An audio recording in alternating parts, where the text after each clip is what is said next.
شفتوا التعليقة؟ يعني أنا والله ما أنا داري أنتوا بتقصدوا الشعب اليمني يعني يدخل يلعنكم ولا ما هو، والله ما أنا داري. بس أنا بوضح لكم حقائق هكذا قبال الناس، والناس كلها عارف لها.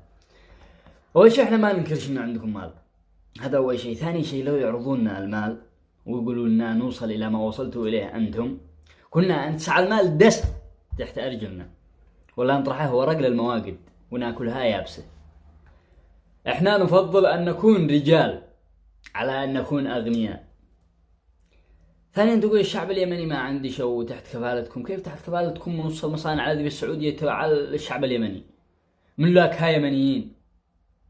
وبالنسبة للكفالة حقك، الفيديو قصير بس بالنسبة للكفالة، هو الشعب اليمني هذه بشقى عليكم، لولا يعني الفلوس هذه بديها اليمنيين للكفيل انكم ميتين جوع. هكذا عادة العرب، الرجال يشتغل والمرأة تبقى في البيت.